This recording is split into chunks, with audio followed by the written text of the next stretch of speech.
Call the owner immediately. Sarah's yell cut through the restaurant like a knife. Every diner turned their heads.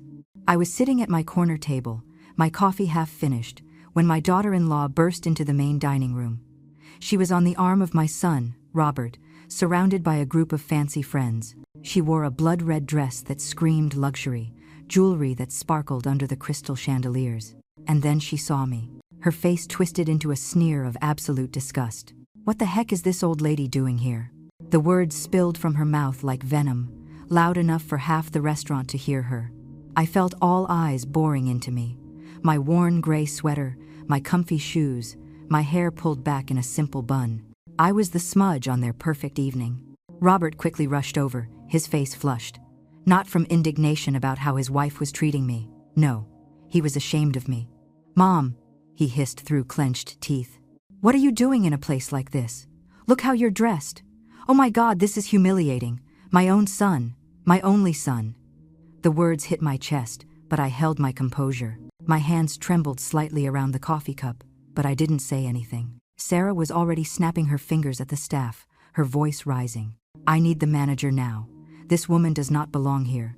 This is a high-class restaurant, not a homeless shelter. Get her out of here immediately." Mutterings filled the space. Elegant couples at nearby tables watched us with a mix of morbid curiosity and disapproval. Some women looked at me with pity, others with disdain, as if my mere presence contaminated the refined air of the place. Robert and Sarah's friends tried to hide awkward snickers. One of them mumbled something about people not knowing their place. Robert leaned closer, his breath hot against my ear. "Mom, please, we're with important investors. You're going to ruin everything for us. Can't you just leave? There are cheap diners in your neighborhood. Go there." Investors, important people. It was always the same. I was never enough for them. Never elegant enough, modern enough, valuable enough. Sarah kept dramatically gesturing, her voice reaching almost hysterical notes. "This is unacceptable. We pay a fortune for dinner in an exclusive atmosphere, and this shows up. Where is the owner? I want to speak to the owner right now." She was pointing at me as if I were trash that urgently needed to be taken out. Her friends gasped, scandalized, murmuring amongst themselves about the nerve of some people. A young waiter nervously approached, trying to calm the situation. Sarah interrupted him before he could speak. "I don't want excuses. I want the manager. I want the owner. Someone needs to answer for this." The poor guy practically ran toward the offices in the back. Robert completely avoided my gaze, focused on forcing a smile at his investors, trying to minimize the incident. I remained there, sitting, feeling 66 years of life shrink down to this moment of absolute humiliation. My own son, wanting to erase me from his existence. The seconds dragged on like hours. Sarah used every moment to add fuel to the fire. "I mean, you can't believe it, right? One comes here to celebrate, to close important business deals, and has to run into this situation. She probably snuck in without a reservation, or worse, someone took pity and let her in." Her friends laughed, that cruel laugh women who enjoy stepping on others know well. One of them added, "Poor thing. She probably saw the place from outside and thought she could pretend to belong here." The laughter grew louder. Then Henry appeared. The restaurant manager walked toward us with that quiet elegance that characterized him. Impeccable suit, upright posture, a professional smile that revealed nothing. Sarah immediately pounced on him. "Finally, I need you to get this woman out of here right away. She's ruining everyone's experience. Look how she's dressed. This is an embarrassment to your establishment." Henry listened in silence, nodding slightly, his expression completely neutral. Then his eyes fell on me. For a second, something flashed in his gaze. Something Sarah didn't catch because she was too busy savoring her moment of power. Robert joined in, his voice trying to sound authoritative. "Look, we don't want to make a bigger scene. Just resolve it discreetly. Take her out the back way through the kitchen if you have to." Through the kitchen. As if I were garbage that didn't even deserve to use the front door. Henry took a deep breath. Then, with a calm that brutally contrasted with Sarah's hysteria, he turned completely toward me. His next words fell like bombs into the restaurant's expectant silence. "Madam Proprietor, how would you like to proceed with these customers?" Proprietor. The word floated in the thick air. I saw Sarah's expression freeze. How Robert's eyes widened in confusion. how the murmurs abruptly ceased. Henry awaited my answer with absolute respect, his hands clasped in front, his posture deferential. I still hadn't moved a muscle, my coffee now cold between my trembling fingers. 66 years. 5 years of widowhood. A whole life building something that my own children knew nothing about. And there I was, in my restaurant, being treated like an annoyance by the family I gave everything for. The silence that followed was deafening. Proprietor. That word kept echoing in the air, like the sound of a bell. I saw Sarah blink, her mouth opening and closing without making a sound. Robert had paled 3 shades, his hand gripping the back of a nearby chair, as if he needed physical support. The investors exchanged confused looks. Sarah's friends had stopped laughing. Henry was still there, standing next to my table, awaiting my instructions with that loyalty that only comes from years of working together and mutual respect. But I still couldn't speak. I had a knot in my throat the size of a fist, because this moment, this public humiliation at the hands of my own flesh and blood, was simply the culmination of 5 years of accumulated scorn. 5 years ago, when I lost my husband, I also lost my identity in the eyes of my son. Robert had been my partner for 42 years. Together we built everything from the ground up. We arrived in this city with nothing but dreams and willing hands. He cooked, I managed. Our first restaurant was just a tiny spot in a forgotten neighborhood. We worked 16 hours a day. Robert grew up among tables and kitchens, doing homework surrounded by the aroma of spices and the clatter of dishes. But he never valued that. To him, we were just restaurant people, service people, nothing glamorous, nothing to brag about to his private college friends. When Robert died of a massive heart attack, I was devastated. But I was also left with something Robert never knew. A chain of 7 elegant restaurants spread throughout the city. What started as that humble place had transformed into a culinary empire valued at several $1 million. Robert and I had worked in silence, reinvesting every profit, expanding strategically. We never showed off. We never lived in mansions. We stayed in our modest home in the neighborhood where we started. We kept dressing simply. The money was in the businesses, in properties, in investments, not in appearances. After the funeral, Robert showed up with Sarah. They had been married for 2 years by then, but the wake was the first time she showed me her true face. As I cried beside my husband's coffin, I heard her whisper to a friend, "Poor Robert. Now he's going to have to carry the old woman. I bet she can't even support herself." Those words cut through me, but I was too deep in pain to confront her. Robert didn't say anything. He didn't defend me or contradict her. He simply nodded with resignation, as if I were indeed a burden he now had to bear. The following months were revealing. Robert began visiting me only when he needed money. "Mom, I have expenses. The apartment, the car, Sarah wants to redecorate." I gave it to him. I always gave it to him. $500 here, 1,000 there. He never asked where the money came from. He assumed it was my husband's savings, a widow's pension, something small that would eventually run out. I never told him about the restaurants. I don't know why. Maybe I sensed that knowledge would change something fundamental in our relationship. Maybe I wanted to protect the last thing I had left of Robert. Maybe, deep down, I already knew that my son didn't love me for who I was, but for what he could get. Sarah made everything worse. She came from a family with money, or at least that's what she constantly boasted. Her father had businesses, her mother organized charity events. She had studied in expensive schools, traveled through Europe. To her, I was the embarrassing mother-in-law, the poor widow from the humble neighborhood. In family gatherings, she introduced me with disdain. "This is Marlene, Robert's mom. She lives in the old neighborhood where they had their little food business." Business, in diminutive, as if 40 years of work were worthless, as if Robert's sweat didn't deserve respect. 2 years ago, my grandson, Elias, was born. My only grandson. When Sarah was pregnant, I knitted blankets, bought clothes, prepared everything with the excitement of a first-time grandmother. The day of the delivery, I waited 12 hours at the hospital. When they finally let me in, Sarah looked at me with annoyance. "Only 15 minutes. I'm tired, and we have important visitors later." 15 minutes with my grandson. That was it. The following week I tried to visit them. I brought home-cooked food, modest gifts. Sarah always had excuses. "We're busy, the baby is sleeping, we have the pediatrician, maybe another day." Another day that never came. Robert stopped answering my calls. My messages went unanswered.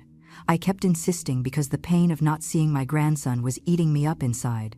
Until one day, 6 months ago, I showed up at their apartment unannounced. I rang the doorbell repeatedly. Sarah opened the door with fury in her eyes. "What part of we're busy don't you understand? Enough, Marlene. You're being invasive, desperate, pathetic." The door slammed in my face. I heard Elias crying inside, my grandson, and me outside, like an unwanted stranger. That night I cried until I had no tears left. I called Brenda, my lifelong friend. She knew the whole truth. She knew about the restaurants, the properties, everything. "Marlene," she told me in a firm voice, "you have to stop allowing this. You are a powerful woman. Stop groveling for crumbs of affection." But I couldn't. He was my son, my only family. I kept giving money when he asked. I kept swallowing my pride every time Sarah humiliated me. I kept accepting being invisible because I was afraid of losing them completely. Afraid of being absolutely alone in this world. 3 months ago, Robert called me. First time in weeks. My heart leaped with hope. "Mom, I need to see you." I thought they finally wanted to reconcile. I cooked my best food, tidied the house. He arrived alone, without Sarah, without Elias. He sat in my small living room, looking around with that gesture of superiority he had perfected. "Mom, I need $5,000. It's urgent. I have investments." I really looked at him for the first time in months. My son, 38 years old. Expensive suit, a watch that cost more than my car, and he came to ask his poor mother for money. "Investments?" I asked softly. "Yeah. Businesses?" "You wouldn't understand. Just, do you have it or not?" I gave him the money, taken from my personal account, where I kept cash for daily expenses. He took the envelope, didn't even count it, and left without even having the coffee I had prepared, without asking how I was, without a hug, without anything. That night, Brenda called me, upset. "Marlene, you need to know something. My niece works in public relations. She saw Robert and Sarah at a corporate event. They're bragging that they're going to open their own luxury restaurant, that they have investors, that it will be the most exclusive spot in the city." My blood ran cold. My money, my $5,000, my years of silent help, all to finance a dream that completely excluded me. A restaurant that would compete with mine, built with my own money, without him even knowing that I was his competition. That's when I decided something. I wasn't going to say anything yet. I was going to observe. I was going to see how far their contempt would go, how far they were willing to sink me before I revealed the truth. I continued my simple life, visiting my restaurants discreetly, meeting with Henry and my other managers in private offices. I kept wearing my modest clothes, living in my humble house. But inside, something had changed. The pain was turning into something colder, harder, more definitive. And then came this night, this dinner that was supposed to be quiet, this moment where my own family dragged me across the floor in front of strangers. And Henry's question kept floating in the air, awaiting my response. I slowly looked up at Henry. I saw the genuine concern in his eyes, the loyalty of years working together. But I also saw something else. He was waiting for me to finally defend myself, to set boundaries, to stop letting them walk all over me. My voice came out weaker than I would have liked. "Henry, please, just let them enjoy their dinner. I was just finishing up." I stood up, my legs trembling slightly. I picked up my worn purse, avoiding everyone's eyes. Henry frowned, clearly disappointed by my answer, but he nodded with professionalism. I walked past Robert without looking at him, past Sarah, who now seemed confused and vaguely triumphant at the same time. I left the restaurant with my head down, feeling the weight of dozens of eyes on my back. Outside, the cold night air hit my face, and then, finally, the tears came. It wasn't the first time they had humiliated me. Lord knows it wasn't.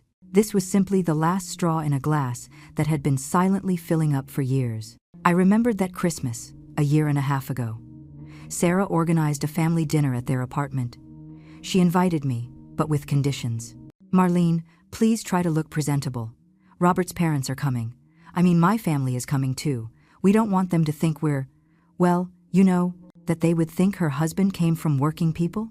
That his mother-in-law didn't wear designer clothes? I arrived at that dinner wearing a green sweater I had bought especially for the occasion. It wasn't expensive, but it was new and looked nice on me. I brought a cake I had baked myself, my grandmother's recipe. I knocked on the door with a heart full of hope. Maybe this time it would be different. Maybe we could be a real family. Sarah opened it, looked me up and down, and her smile tightened. "Oh, you came," as if my presence was an unpleasant surprise when she had invited me herself. She let me in, but not into the main dining room where everyone was. She led me to the kitchen. "You can leave the cake here. Better wait a moment before you come out. Not everyone has arrived yet." I stayed in that kitchen like an employee waiting for orders. I heard the laughter from the dining room, the animated conversations. Sarah's parents had arrived, her sister, close friends. 20 minutes passed, 30. Finally, I went out on my own. When I entered the dining room, the conversation abruptly stopped. Sarah practically jumped out of her chair. "Marlene, how nice that you came out. Look, let me introduce you to everyone." She did it with that fake smile I knew well. "This is Robert's mom. She lives on the north side. She has a very cozy little house. Little house, cozy, codes for poor and insignificant." Sarah's mother, a woman with too much Botox and excessive jewelry, looked at me the way one looks at an insect. "Oh, how sweet. And what did your husband do?" "Did." Past tense, as if Robert didn't even deserve to be remembered. "We had restaurants," I said simply. Sarah quickly rushed to interrupt. "A small restaurant. You know, comfort food, nothing fancy. It doesn't exist anymore." A lie. She knew nothing. But it made me seem even more insignificant. The rest of the dinner was torture. They seated me at the end of the table, as far as possible from the center of attention. No one spoke to me. When I tried to contribute to a conversation, Sarah abruptly changed the topic. My cake never left the kitchen. For dessert, she served one bought from an expensive bakery, presenting it as if it were the only dessert of the night. When I said goodbye, Robert didn't even get up from his chair. "Bye, Mom. Drive safe." That was all. I got home and threw my cake in the trash. I cried over the sink, wondering at what point I had lost my son. At what point I had become a shameful annoyance instead of the mother who gave everything for him. That night, I called Brenda, sobbing. She came to my house, hugged me, let me cry on her shoulder. "Marlene, that's enough. You have to stop them. How long are you going to allow this?" But I couldn't. I was still clinging to the hope that they would change, that someday Robert would remember the one who raised him, who loved him unconditionally. Then came Elias's birthday. My grandson was turning 1. Sarah posted about an elaborate party on social media, themed decorations, a professional dessert table, entertainers, dozens of guests. I was not invited. I didn't even know about the party until I saw the photos online. My grandson blowing out his first candle, surrounded by strangers, and me, his grandmother, completely excluded. I sent Robert a text message. "I saw the photos from Elias's birthday. He looked beautiful. I wish I could have been there." His reply came 3 hours later. "It was a small party, Mom. Just close family." Close family. I wasn't close family. Those words broke something inside me that couldn't be repaired. 2 weeks later, they showed up at my house unannounced. It was a Saturday morning. I was in my pajamas, my house messy. I opened the door, surprised. Robert walked in without greeting me, looking around with disapproval. "Mom, we need to talk about something important." Sarah followed him, carrying Elias. My heart skipped a beat when I saw my grandson. I instinctively held out my arms. Sarah backed away, shielding the baby as if I were dangerous. "No, he's sleepy." They sat on my old sofa. Robert got straight to the point. "Mom, Sarah and I have been talking. We need you to understand something. We have a busy life, responsibilities, a child. We can't be constantly worrying about you." Worrying, as if they ever had. "I don't understand," I said, my voice barely a whisper. Sarah sighed dramatically. "Marlene, you're getting older. You live alone. Eventually, you're going to need help, care. We want to make it clear that we can't be responsible for that. You should start looking at retirement homes, places where there are people your age, professionals who can take care of you." They were planning my assisted living. I was 64 at the time. I was perfectly healthy, active. But to them, I was already a future problem they wanted to solve preemptively. "I'm fine," I managed to say. I don't need help. Robert shook his head. Mom, be realistic. This house is falling apart. Your car is 15 years old. You barely have enough to live on. We can't be subsidizing you forever. Subsidizing me, who had given him thousands of dollars over the years. Me, who had more money than he would ever have. But I stayed silent. I kept protecting my secret as if it were the only dignity I had left. Sarah added, with false sweetness. Plus, when you pass away, we have to think about practical things. This house, your belongings. We don't want Robert to have to deal with a legal mess. They were planning my death, discussing my inheritance in front of me as if I were already a ghost. In fact, Sarah continued, it would be good if you gave us a copy of your will, to have everything in order. Avoid surprises. Robert nodded. It's the logical thing, Mom. We're your only family. Elias is your only grandson. Eventually everything you have will be ours anyway. Better to have it clear now. I looked at both of them. At my son, with his expression of impatience. At my daughter-in-law, with her calculating smile. At my grandson, who didn't know who I was. And something inside me hardened definitively. I'll think about it, I finally said. Robert frowned. There's not much to think about, Mom. But he didn't insist. They left quickly, leaving me in my house with a silence that weighed like lead. That afternoon I called my lawyer. I need to update my will, and I want it to be absolutely watertight. Over the following weeks, I restructured everything. My restaurants, my properties, my bank accounts. I created trusts for loyal employees. I designated donations to charitable organizations. For Robert, I decided to leave him exactly what he thought I had. My modest house and $10,000 in a savings account. The rest, the millions he didn't know about, would go to people who truly valued what Robert and I built. But I still didn't tell him anything. I still hoped, in some foolish corner of my heart, that he would wake up, that he would remember, that he would be the boy who hugged me and told me, I love you, Mom, again. I kept answering when he called, asking for money. I kept swallowing the humiliations. I kept being the invisible mother he needed, only when it was convenient for him. Until tonight. Until he threw me out of my own restaurant as if I were trash. I walked to my car parked 2 blocks down. The same old car Robert criticized.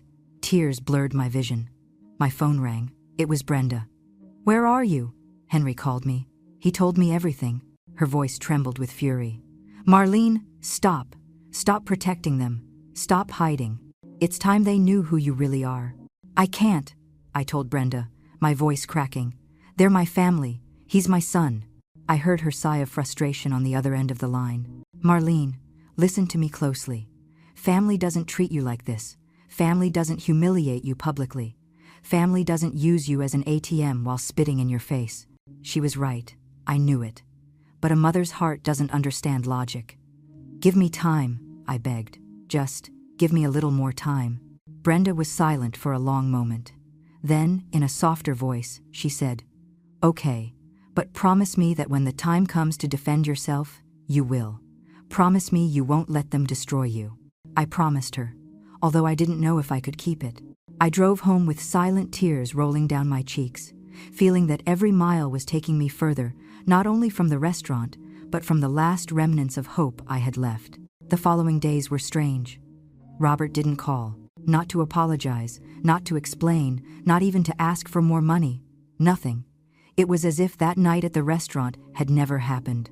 As if publicly kicking me out was so normal that it didn't even merit a subsequent conversation. I continued with my routine, visiting my other restaurants discreetly, reviewing financial reports, meeting with managers in private offices where no one saw me. On the outside, I was still Marlene, the simple widow. Inside, I felt like a building with increasingly deeper cracks, about to collapse. One afternoon, 2 weeks after the incident, Brenda came to my house with information. She sat across from me in my small living room, her face grim. You need to know something. My niece, the one in public relations, told me more details. My stomach clenched. Robert and Sarah are in serious financial trouble. Really serious. I leaned forward, my heart speeding up. What kind of trouble? Brenda pulled out her phone, showing me screenshots. They've accumulated debts of over $200,000. Credit cards maxed out, personal loans, all to maintain that lifestyle they brag about on social media. $200,000. The figure hit me like a punch. How is that possible? Brenda continued, her voice harsh. Trips to Europe they post on Instagram. That apartment in the exclusive area that costs $4,000 a month in rent. Robert's sports car. Sarah's designer clothes. The elaborate parties. It's all a facade, Marlene. It's all debt. They're broke. I leaned back on the sofa, processing the information. All this time, while they treated me like a beggar, they were sinking financially. All that arrogance, that contempt, built on a mountain of lies and credit. There's more, Brenda added, and her tone became even gloomier. The restaurant plan is real, but they have no capital. They are desperate to get investors. That's why they were at your restaurant with those people that day. They were potential investors Sarah was trying to impress. Everything made sense now. The exaggerated hysteria, the need to expel me. I ruined their carefully constructed image of a successful, sophisticated couple. A poor mother-in-law didn't fit the narrative they were selling. But here's the worst part. Brenda hesitated, as if the next words pained her to say. My niece heard Sarah talking to a friend, she said. She said that when you died, they were going to sell your house immediately. That with that money, they could pay off some debts and maybe get the down payment for the restaurant. My house. The house where I lived for 40 years with Robert, where we raised Robert, where every corner held memories of a life of love and work. To them, it was just a pending business transaction. They were just waiting for me to die so they could collect. Sarah said exactly, I hope she hurries up. That house is in an area that's gaining value. We could easily get $300,000 out of it. Brenda took my hand, her eyes full of tears. Marlene, they are speculating on your death, planning your funeral before you're even sick. I got up, walked to the window, looking at my small garden where Robert used to plant tomatoes, 66 years old. Statistically, I had perhaps 15 or 20 more years of life left. But for my son, that was too long to wait. I was more valuable dead than alive. What are you going to do? Brenda asked softly. I turned toward her, and for the first time in weeks, I felt something other than pain. I felt determination. I'm going to observe. I'm going to see exactly how far they are capable of going. And when the time is right, I'm going to teach them a lesson they will never forget. The following weeks were revealing. I discreetly hired a private investigator, not because I wanted to spy on my son, but because I needed to know the whole truth. The reports arrived weekly, each one more disturbing than the last. Robert had lied on multiple loan applications, inflating his income. Sarah had pawned jewelry that she later reported as stolen to collect the insurance. They had borrowed money from friends, with promises of investment returns they never intended to keep. The list of people they had defrauded or misled was constantly growing. But what hurt the most was discovering something about Elias. My grandson was being used. Sarah would take him to charity events, take photos with him, post them with emotional messages about giving to those who have less. Then she would receive donations from followers who thought she was genuinely helping charitable organizations. The money went straight into her personal account. She was using the innocence of her own son to defraud kind-hearted people with emotional scams. My 2-year-old grandson turned into a tool for emotional fraud. That information changed something fundamental for me. It wasn't just about me anymore. It was about justice. It was about stopping two people who clearly had no moral limits. I began to move silently. First, I spoke with my lawyers about completely protecting my assets. Then, discreetly, I began to investigate the supposed investors Robert and Sarah were courting. It turned out that some were decent people who were being misled with false financial projections and impossible promises. I considered contacting them, warning them, but Brenda stopped me. Not yet. You need the perfect moment, the moment where the impact is maximum. Meanwhile, Robert finally called me. 3 weeks had passed since the restaurant incident. His voice sounded strained. Mom, I need to talk to you. It's urgent. My heart, that foolish organ that still wanted to believe in miracles, leaped. Are you okay? Elias is okay? There was a pause. Yeah, we're all fine. Just, I need to see you. Can I come by tomorrow? I accepted, of course. I cooked his favorite meal. I cleaned the house. A part of me still hoped he was coming to apologize, that he would acknowledge what he had done, that he would say those magic words, I'm sorry, Mom. He arrived on time, but alone, without Sarah, without Elias. He sat in the same spot where weeks ago he had told me I was a burden. This time, his body language was different, nervous, restless. "Mom, I need your help. Not, how are you? Not, sorry about the restaurant. Just, I need." "What's wrong, son?" He rubbed his face, a gesture of stress. "I have temporary liquidity problems. About $15,000. It's for an investment opportunity I can't let pass by. I'll pay you back in 3 months, with interest if you want." $15,000. 3 times more than he had ever asked me for. "That's a lot of money, Robert." He leaned forward, his voice acquiring that manipulative tone I now recognized so well. "Mom, it's a unique opportunity. I'm going to triple that investment. I could finally give you a better life, get you out of this house, take you to a more comfortable place. Take me, as if I were a package that needed to be relocated. What if I don't have that amount?" His expression hardened. "Mom, I know you have savings." Dad was cautious. "There must be something. You can take out a loan on the house if you have to." "On my house?" He wanted me to mortgage my home to give him money he would never repay. "Let me think about it," I finally said, his face contorted in frustration. "There's no time to think. I need the money this week, in 3 days at the latest." He got up, pacing the living room like a caged animal. "You always do this. You always complicate things. Just tell me, yes. It's simple." I really looked at him. My son, the baby I nursed, the child I cared for when he was sick, the teenager whose dreams I supported unconditionally. And I found nothing of that child in the man in front of me. "I need to think about it," I repeated. Firmer this time, he exploded. "For God's sake, Mom, what do you have to think about? I'm your son, your only family. Don't you trust me?" The irony was so brutal I almost laughed. "I'll give you an answer in 3 days, I said with a calm I didn't feel. He scoffed, grabbed his jacket. "Fine, but don't make me beg. I don't have time for drama." He slammed the door shut. I sat in my empty living room, the food I had prepared untouched in the kitchen, and I made a decision.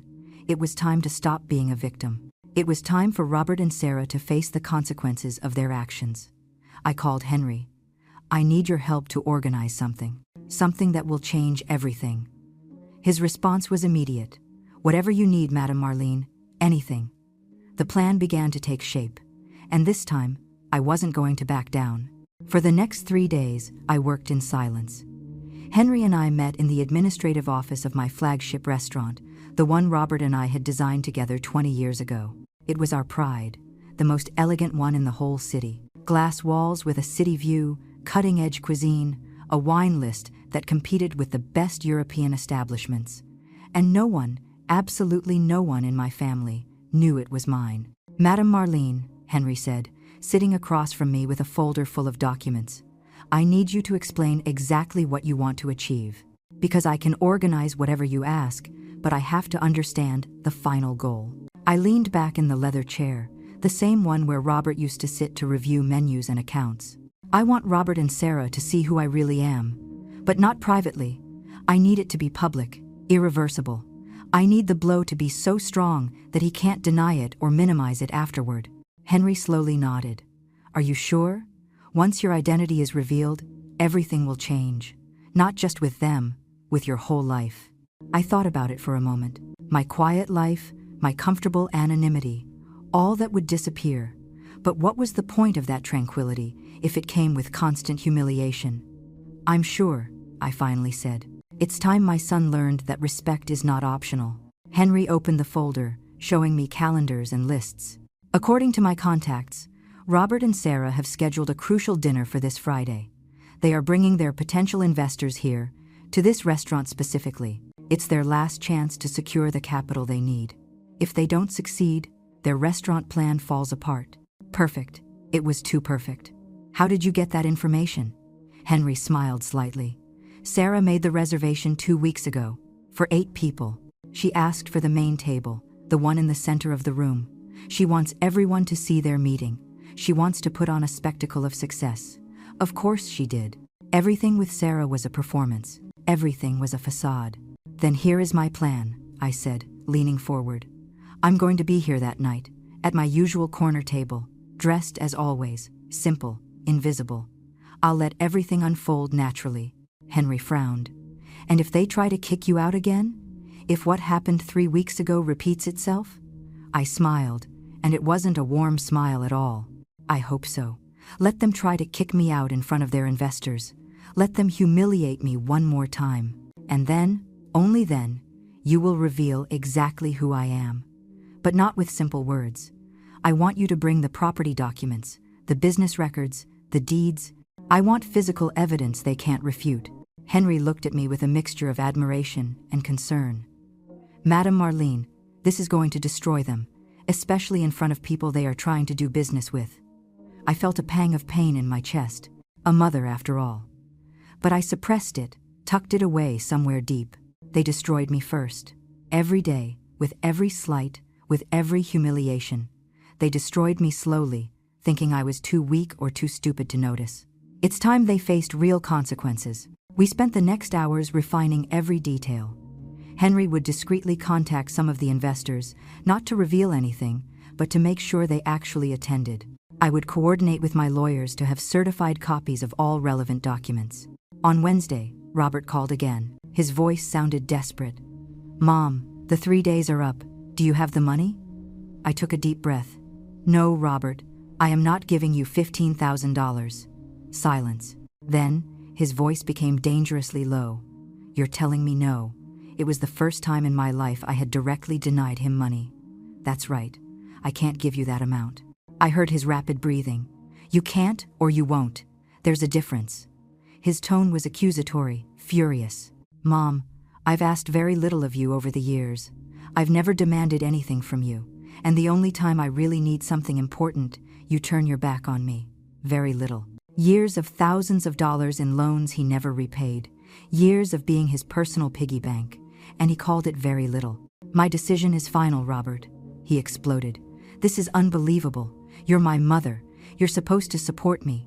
But you've always been this way. Selfish, only thinking about yourself. Dad was the generous one. You just keep and accumulate like a miser. Miser. Me who had given every cent he asked for. Me who would have given my life for him without hesitation. I'm sorry you see it that way," I said, my voice trembling but firm. "Robert, if you really need help, we can talk about other options. I can help you make a budget, consolidate debts." "I don't need your poor people's advice," he interrupted venomously. "I needed that money, and you failed me." As always, the line went dead. I stayed with the phone in my hand, feeling the last threads of hope break definitively. I called Brenda, my voice barely a whisper. "I did it. I told him no." She exhaled with relief. "Good. Marlene, I'm proud of you. I know it was hard. Hard didn't begin to describe the pain I felt. It was like amputating a part of my soul. But it was necessary. Friday is the day," I told her. "The day everything changes." Brenda promised to be nearby, in case I needed her. I spent the following days in a strange calm. I knew a storm was coming, but for the first time in years, I was the one controlling it. Friday arrived cloudy and cold. I dressed in my usual clothes, gray pants, cream-colored sweater, comfortable shoes, nothing special. I looked at myself in the mirror before leaving. 66 years looking back at me, wrinkles around my eyes, more silver hair than brown, hands marked by decades of work. This was me. Marlene, not the powerful businesswoman, not the owner of a culinary empire, just me. And finally, after years of hiding, I was going to let both versions merge. I drove to the restaurant with my heart pounding. I arrived early, at 7 o'clock. Robert's reservation was for 8:30. Henry met me at the private entrance. "Everything is ready, madam. The documents are in my office. The key staff know what to do when I give the signal." I nodded, not trusting my voice. He led me to my usual table, that quiet corner from where I could see the entire restaurant without being the center of attention. I only ordered a cup of tea. I couldn't eat. My stomach was a knot of nerves and anticipation. I watched the restaurant gradually fill up. Elegant couples, business groups, family celebrations, normal life unfolding while I waited for the moment that would change my life forever. At 8:20, the main doors opened, and there he was. My son. Robert walked in on Sarah's arm, followed by 6 people in expensive suits, the investors. Sarah wore an emerald green dress that probably cost more than my car. Dazzling jewels, perfect makeup. Robert, impeccable as always, smiling with that false confidence he had perfected. They didn't see me. Not yet. Henry received them personally, guiding them to the center table, exactly as Sarah had requested. The table where everyone could see them, where they could shine. I took a deep breath. The show was about to begin. I watched them from my corner as they settled at the center table. Sarah was in her element, laughing too loudly, touching the investors' arms with calculated familiarity. Robert spread out folders with financial projections, pointing at charts with rehearsed enthusiasm. I recognized two of the investors from the photos my investigator had collected. Serious businessmen with real capital, the kind of people who could make or break a project with a single decision. Sarah immediately ordered champagne, the most expensive one on the menu. I saw Robert hesitate for a second when he saw the price on the menu, but Sarah ignored him. "Only the best for tonight," she declared, her voice reaching my corner. "We're celebrating the start of something great." 20 minutes passed. I slowly sipped my tea, barely breathing. Then it happened. Sarah got up to go to the restroom, walking on those impossibly high heels that made her look more like a model than a real person. Her path took her directly in front of my table. Our eyes met. I saw her eyes widen in shock, then narrow with instant fury. She stopped dead, her mouth forming a hard line. She walked back quickly to her table, leaning in to whisper something to Robert. I saw him turn his head, searching for me with his eyes. When he found me, his expression went through several emotions: surprise, shame, and finally, anger. He stood up from the table, excusing himself to the investors with a tense smile. He walked toward me with stiff steps, Sarah following him like a furious shadow. My heart hammered against my ribs, but I kept my hands steady around my teacup. Robert reached my table, his voice low but vibrating with contained rage. "Mom, what are you doing here?" As if I needed permission to exist in public spaces. "I'm having dinner," I said simply. Sarah leaned over the table, her eyes like knives. "Seriously? After you refused to help your own son, you come here to spend your money? Do you know how much this place costs?" In fact, I knew exactly, down to the last cent. Robert nervously glanced toward their table, where the investors were watching the scene with obvious curiosity. "Mom, this is really important to me. Please, don't ruin this evening. You can just leave." Every word was a slap in the face, but I had come too far to back down now. "I have a right to be here just like any customer." Sarah laughed, that cruel sound I knew so well. "Customer? Please. You probably can't even afford the cheapest item on the menu." She turned, looking for a waiter, snapping her fingers impatiently. "Excuse me, we need to speak with the manager. There's a situation that requires immediate attention." The waiter, a young man named Hillary, who had been working with me for 3 years, looked at me discreetly. I gave him an almost imperceptible nod. "Continue."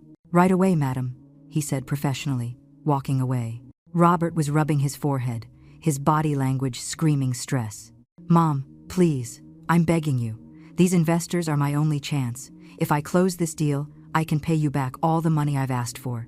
But I need you to leave. Now, all the money," as if he ever had any intention of repaying it. Sarah was no longer trying to be discreet. Her voice went up several decibels. "This is ridiculous. First she shows up at our favorite restaurant weeks ago, embarrassing us in front of friends. Now this, it's like she's harassing us. Harassing. I was the harasser for existing in the same space as them." Nearby diners began to turn around, murmurs filling the air. A couple at the next table whispered as they looked at us. An older man shook his head, clearly disapproving of the spectacle. Robert noticed the growing tension and became even more nervous. "Sarah, lower your voice." But she was in full performative indignation mode. "Lower my voice? Why? I'm tired of having to deal with this situation. Your mother doesn't understand boundaries. She doesn't understand her place. My place." I took a deep breath, feeling every fiber of my being wanting to scream the truth right there. But I held back. Not yet. Henry appeared then, walking with that quiet authority that characterized him. "Good evening. I understand there is an inconvenience." Sarah lunged at him like a predator on prey. "Yes, there is a big inconvenience.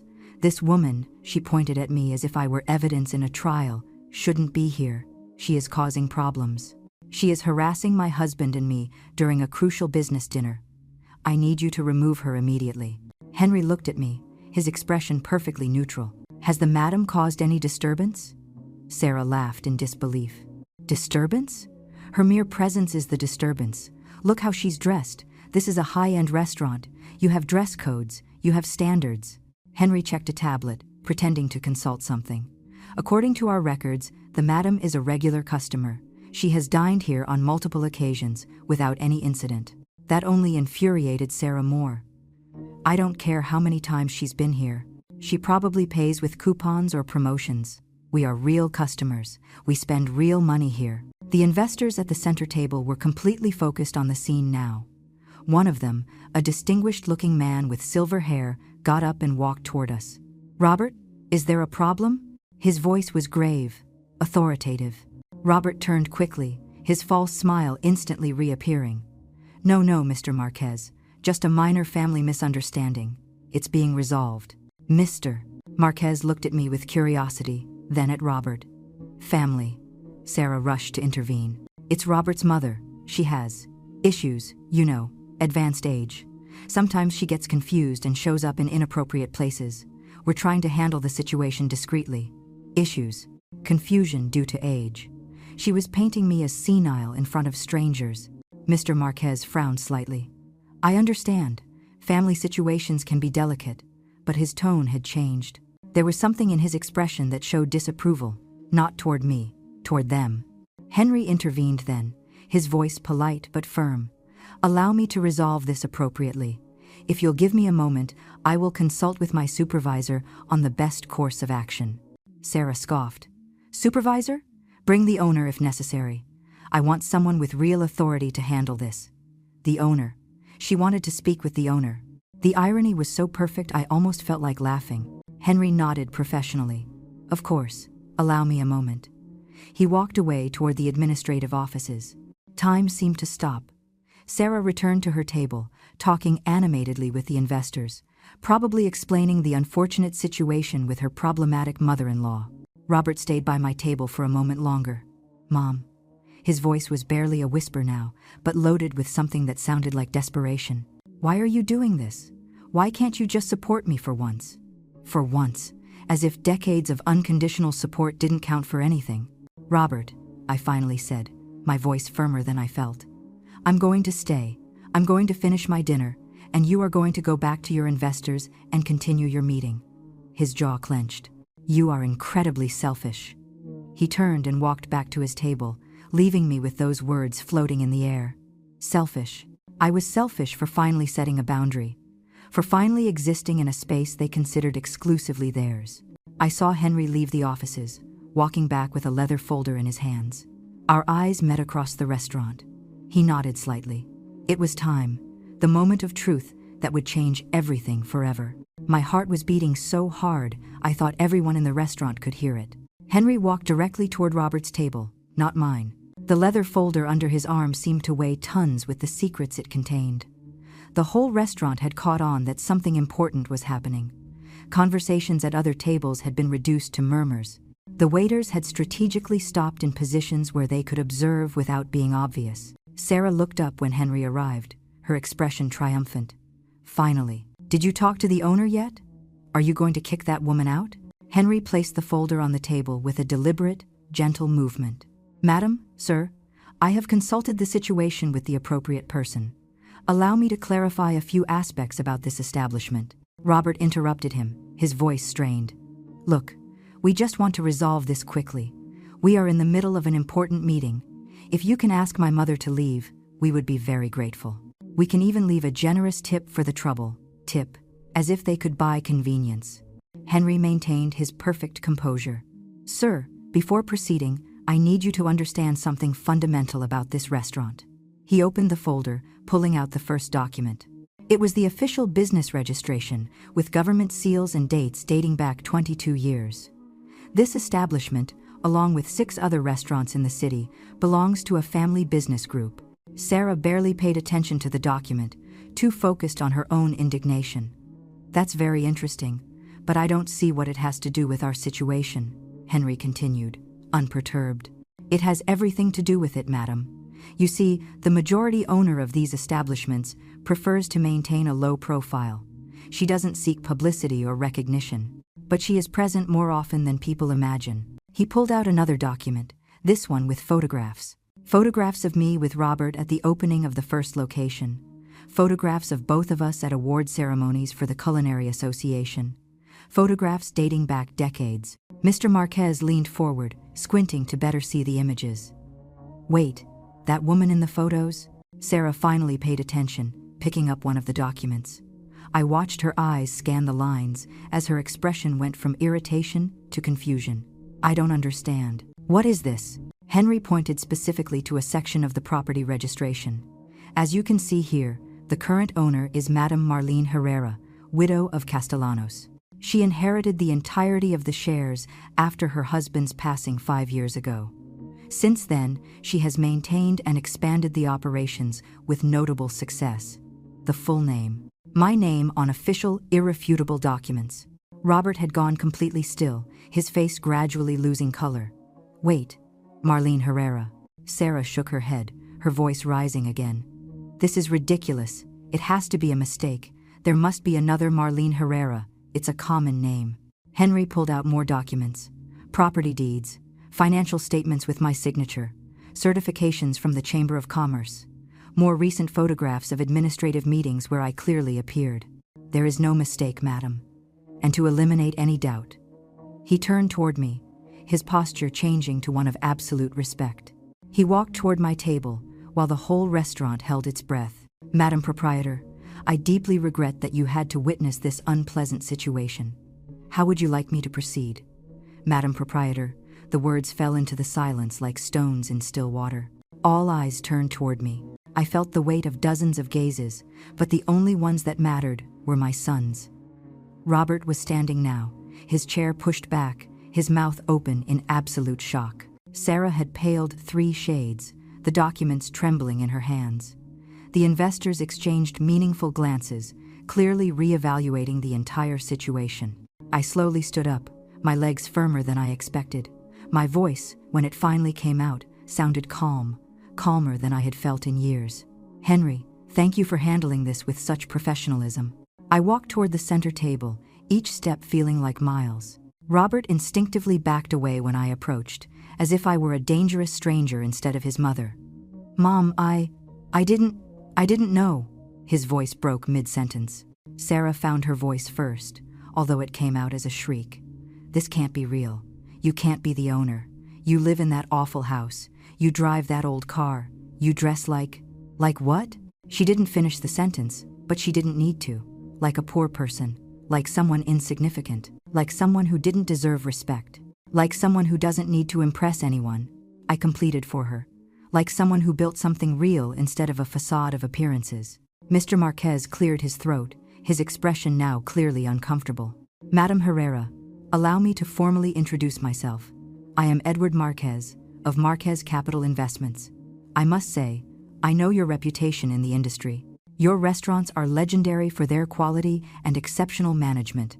He stood up, offering me his hand with genuine respect. I shook it, noticing Sarah watching the exchange with increasing horror. Another investor, an elegant middle-aged woman, also stood up. Iris Mendoza, from the Crestview Investment Fund. Madam Herrera, it's an honor. I've been trying to get a meeting with you for months. Your operating numbers are impressive. Robert had backed up until he hit his chair, clinging to the backrest as if it were the only thing keeping him standing. I don't understand. Why did you never tell me? Why did you let me think? His voice was barely a broken whisper. I looked directly into his eyes, truly seeing him for the first time in months. Why did I let you think I was poor? Because I wanted to see if you loved me without money. I wanted to know if your mother was worth anything to you beyond what she could give you. The words came out with a pain I had been holding in for years. And I got my answer, Robert. I got it every time you asked me for money without asking how I was. Every time Sarah humiliated me, and you stayed silent. Every time you kept me away from my grandson. Sarah found some of her former bravado, though it sounded hollow now. You tricked us. You made us think you were nobody. I turned to her slowly. I didn't trick you, you assumed. You saw modest clothes and decided I was worthless. You saw humility and confused it with poverty. You saw simplicity and decided it was stupidity. My voice rose slightly. Years of humiliation, transforming into words. You never asked me about my life.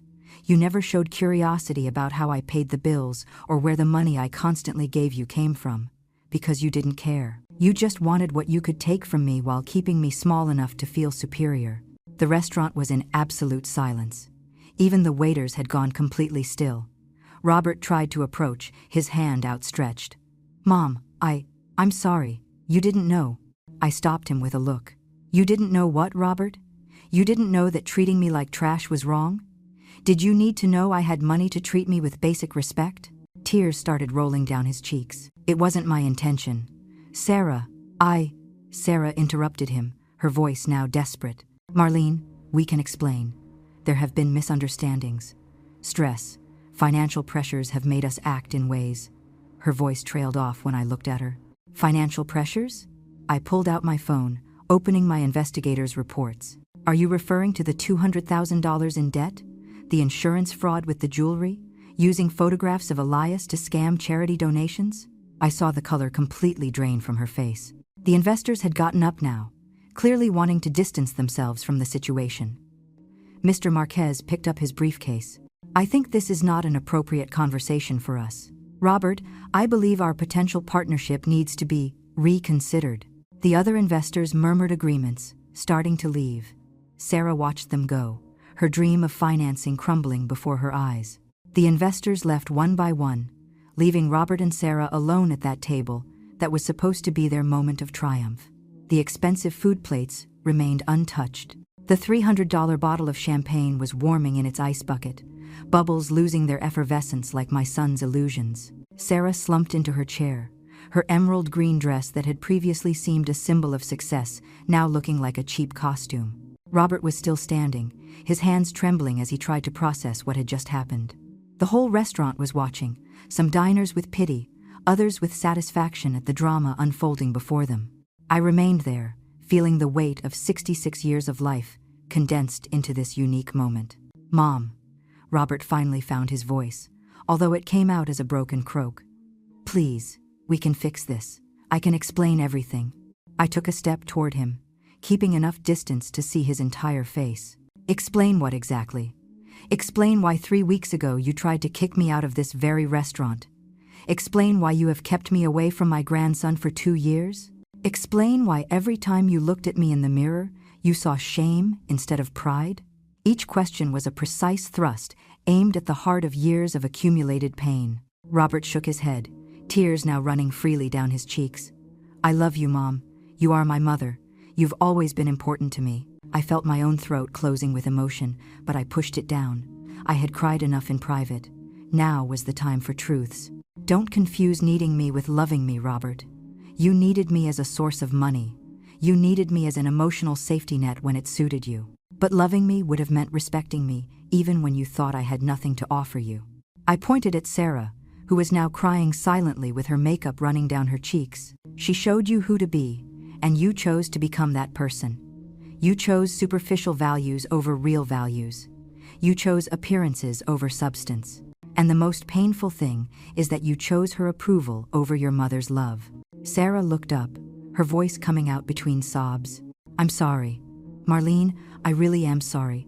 I came from a family where appearances were everything, where status defined your worth. I didn't know how to be different." It was the first time I had heard her sound genuine, vulnerable. But apologies after being caught always sound different from apologies that come from real remorse. "Sarah," I said in a softer but firm voice, "you had countless opportunities to really know me, to see beyond my clothes or my house. Every time I cooked for you with love, every time I knitted clothes for Elias, every time I offered genuine help, you could have chosen to see me as a person. You chose to see me as an annoyance." Henry discreetly approached, leaning in to speak softly. "Madam Marlene, would you like privacy? I can prepare one of the private rooms." I considered the offer. Part of me wanted to end this away from curious eyes, but another part, the part that had been humiliated publicly so many times, needed this to be public too. "No, Henry, thank you. This needs to end here, where it began." He nodded understandingly, stepping back but remaining close in case I needed him. Robert took a step toward me, his arms outstretched as if wanting to hug me. "Mom, please, give me another chance. I can change. Sarah and I can learn. Just don't abandon us. Don't abandon them. The irony was crushing. Robert, you abandoned me first, years ago, when you decided I didn't fit into the life you wanted to project. I took a deep breath, feeling that the next words were going to change our relationship forever. I came tonight not to humiliate you. I came because you needed to see real consequences. You needed to understand that actions have weight, that you can't treat people as disposable and expect them to always be available when you finally need them. I pulled an envelope from my purse, one I had prepared days ago with my lawyer. I placed it on the table in front of Robert. "What is this?" he asked in a trembling voice. "It's a letter from my lawyer. It explains how I have restructured my will and my assets." I saw his eyes widen with panic. "Mom, no," I interrupted him by raising my hand. "Listen to me completely before you speak. Your inheritance now consists of this house where you grew up and $10,000 in cash. The rest of my properties, restaurants, and investments will go into a trust that will benefit my loyal employees, charitable organizations that feed people in need, and an educational fund for Elias that he will receive when he turns 25 years old, managed by independent third parties." Robert took the envelope with trembling hands, pulling out the documents. Sarah read over his shoulder, her face going from shock to absolute desperation. "You can't do this," Sarah whispered. "We are your family. Elias is your grandson." My heart broke a little more, but I kept my voice firm. Precisely because Elias is my grandson, I made these provisions. He will have access to education, opportunities, financial security when he is an adult. But he will receive it without you being able to touch it or manipulate it. And he will learn, hopefully, that money comes with responsibility and respect toward others. Robert dropped the papers on the table, covering his face with his hands. His sobs were deep, heartbreaking. A maternal part of me wanted to comfort him, to hug him like when he was a child and had nightmares. But he wasn't a child anymore. He was a man who had made deliberate decisions for years. "This doesn't mean I cut you completely out of my life," I said, feeling my own tears threatening to fall. "But it does mean that our relationship needs to be rebuilt from scratch. With honesty, with mutual respect, without financial transactions involved." I looked directly at Sarah. "And it means that if you want me to be part of Elias's life, it will be under very different terms. Not as the embarrassing grandmother you keep hidden, as a real part of his life, or nothing at all." Sarah opened her mouth to reply, but nothing came out. Robert lifted his face, red and swollen from crying. "What do we have to do? Tell me what to do to fix this." It was the wrong question. "It's not about doing something to get my money back, Robert. It's about doing something because you genuinely want to be a better person, because you care how your actions affect others, because you want your son to grow up seeing real values instead of hypocrisy." I crouched slightly to be at eye level with him. "When Dad died, I lost my life partner, but I thought I at least had my son. Discovering that I was only valuable to you when you thought you could get something from me was worse than any widowhood." My voice finally cracked on that last word. Hot tears rolled down my cheeks. It hurt every day, every slight, every time Sarah insulted me and you didn't say anything. Every photo of Elias on social media, knowing I couldn't be there. Robert reached out his hand to me, and this time I didn't reject it. I took it, feeling his cold, trembling fingers. "I'm so sorry, Mom. I'm more sorry than words can express." I squeezed his hand briefly, then let go. "I know. And maybe someday that I'm sorry will be enough to rebuild something real between us. But today is not that day." I straightened up, wiping my tears with dignity. Henry instantly appeared at my side, offering me a clean handkerchief. I took it with gratitude, wiping my face. The restaurant remained in a sepulchral silence. Every person present had witnessed an intimate and devastating moment. I turned toward the diners. My voice was clear. "I apologize for the spectacle. Please continue with your dinners. The house champagne is courtesy of the management tonight." Applause started from a table in the back, slow at first, then it spread. It wasn't the joyful applause of celebration.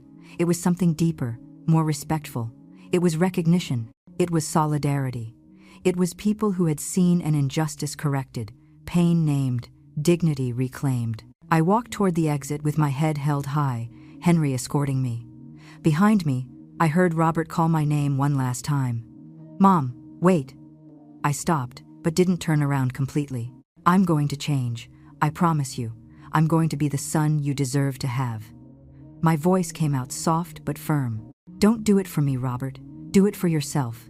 Do it for Elias. Do it because it's the right thing to do. And then I left the restaurant into the cold night, feeling that something heavy had finally been released from my chest. The night was cold and clear when I left the restaurant. The stars shone with a clarity I hadn't noticed in years. Brenda was waiting for me in the parking lot, leaning against her car. When she saw me, she ran toward me and hugged me without a word. I let her hold me, finally allowing myself to collapse now that I was away from all those eyes. I cried on her shoulder, not just from the pain of what I had just done, but also from the relief of finally having spoken the truth, of having set boundaries, of having stopped swallowing my own dignity to maintain a false peace. You did it, Brenda murmured in my ear. I'm so proud of you. We stayed like that for several minutes, until my tears dried and my breathing calmed. I drove home in silence, Brenda following me in her car to make sure I arrived safely. My small house welcomed me with its comforting familiarity. The walls Robert had scorned, the furniture Sarah had considered embarrassing. Everything looked different now, not better or worse, just different, as if I had recovered something I had lost without realizing it. I made myself a cup of tea and sat on my old sofa, the same one where Robert used to read the newspaper on Sundays. Brenda sat next to me, waiting patiently for me to speak. Do you think I was too harsh? I finally asked. She shook her head firmly. You were fair. There's a huge difference between being harsh and simply stopping the allowance of abuse. The following days were strange. My phone rang constantly. Robert called several times a day. He left long voicemails, apologizing, explaining, pleading. Sarah also called, her tone oscillating between genuine remorse and veiled desperation. I didn't answer any calls for the first week. I needed silence. I needed to process decades of pain I had been pushing down. Henry kept me informed about the restaurant. Apparently, the story had leaked out among the city's business circles. Some local media had tried to contact me for interviews. I refused them all. This wasn't a story for public consumption. It was my life, my family, my private pain. 2 weeks after that night, I received a letter. Not a text message or an email. A handwritten letter on good paper. It was from Robert. I opened it with trembling hands, reading words that seemed to come from a deeper place than anything he had told me in years. He spoke of the therapy he had started, of honest conversations with Sarah about their values and priorities, of selling the expensive apartment and moving to something more modest, of looking for real work instead of investment schemes, of wanting Elias to grow up, knowing the value of honest work and respect toward all people, regardless of their outward appearance. He didn't ask for money. He didn't ask me to reverse my decisions about the inheritance. He just asked, at the end of the letter, for the possibility of rebuilding a real relationship. I cried reading that letter. Not from sadness, but from something more complicated. Hope mixed with caution, love mixed with self-protection. I replied with my own letter, also handwritten. I told him I appreciated his words, but that long-term actions would speak louder than any immediate promise. I told him I was willing to try, slowly, with clear boundaries. That we could start with occasional coffees, conversations without an agenda, rebuilding trust brick by brick, and that, more than anything, I wanted to know my grandson, to truly know him, to be present in his life if they genuinely allowed it. A month later, we had our first coffee. In a neutral place, not in my restaurant or in their part of the city, just the three of us, Robert, Sarah, and me. It was awkward at first. Forced conversation, long silences. But there was something different in their eyes. Less arrogance, more humility. Sarah apologized formally, without excuses, without justifications, just acknowledging the harm caused. I didn't forgive her immediately. True forgiveness needs time, but I acknowledged her effort. Robert talked about his new job, one with a modest but honest salary, about how he felt lighter without the pressure of maintaining impossible appearances, about the conversations he was having with Elias about kindness and respect, even at the boy's 2 years old. 3 months after the incident at the restaurant, I finally met Elias properly. Robert and Sarah invited me to a public park. My grandson ran among the swings, his laughter filling the air. When he saw me, he hesitated. I was a stranger to him. But Robert knelt down to his level, pointing to me. "Elias, that's your grandma Marlene, the person who made you that scarf you like so much?" I had kept knitting for him, sending gifts through Robert without expecting recognition. The boy looked at me with those big, curious eyes. Then he ran toward me with the absolute trust that only children have. He hugged my legs. I felt my heart explode and rebuild simultaneously. We spent the afternoon playing. Elias showed me how to climb the slide, how to swing, how to look for bugs under the rocks. Robert and Sarah watched from a nearby bench, giving us space but present. When the sun began to set, Elias yawned in my arms, his head heavy against my shoulder. "Grandma, you smell nice," he murmured in a sleepy voice. Those simple words meant more than any elaborate apology. They meant future. They meant possibility. They meant that maybe, just maybe, something good could grow out of all this pain. The rebuilding was slow. There were setbacks, moments where old patterns tried to resurface. But there was something fundamentally different now. There was honesty. There were respected boundaries.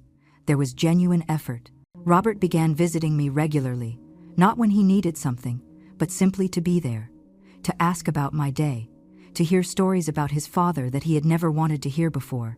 Sarah, surprisingly, became a humble student. She asked about my work in the restaurants, about business decisions, about how Robert and I built something lasting, not to copy me, but to genuinely learn about values she had never been taught. 6 months later, on my 67th birthday, Robert organized a small dinner, not in a fancy place, in my house. He cooked himself, using recipes I had taught him when he was a child, but which he had forgotten. Sarah brought flowers from the local market, not expensive arrangements from a florist. Elias gave me a drawing made with crayons, crooked lines that were supposedly him and me. I hung it on my refrigerator, where it remains to this day. That night, after Elias fell asleep on my old sofa, Robert took my hand. "Thank you for not giving up on us, for giving us this chance to be better." I squeezed his hand back. "Thank you for taking it, for choosing real change instead of just saying words." Today, 2 years after that night at the restaurant, my life is different but also similar. I still live in my modest house. I still drive my old car. I still dress simply. But now, Robert understands that those choices don't come from poverty, but from values. I still manage my restaurants, though now Robert occasionally accompanies me to administrative meetings, genuinely learning the business, not to inherit it, but to understand his father's legacy. Sarah started working at a real charitable organization, using her social media skills for genuine causes instead of self-promotion. And Elias, my sweet Elias, comes to my house twice a week. We bake cookies together. I tell him stories about his grandfather. I teach him that people's worth isn't in their clothes or their house, but in their heart and their actions. The reconciliation didn't erase the pain. The scars remain. There are days when I remember the humiliations, and they still hurt. There are moments when I see Robert and Sarah, and a part of me remains cautious, protecting my heart from future wounds. But there are also moments of genuine laughter, of real connection, of love that is learning to exist without conditions or transactions. I learned that setting boundaries is not cruelty, that demanding respect is not selfishness, that protecting your dignity doesn't make you less loving. And I learned that it is never too late to teach, even your adult children, that every person deserves to be treated with basic humanity, no matter how much money they have or how they dress. That night at the restaurant changed everything, not because I revealed my wealth, but because I finally revealed my worth. And that worth never depended on how many restaurants I owned or how much money I had in the bank. It depended on my humanity, my dignity, my right to be respected simply for existing.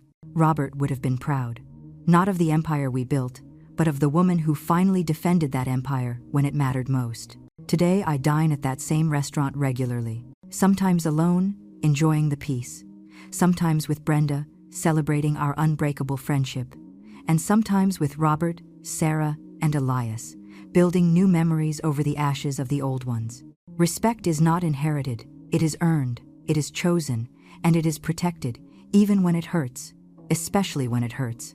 Because in the end, the only thing we truly possess is our dignity, and no one can take that from you unless you let them.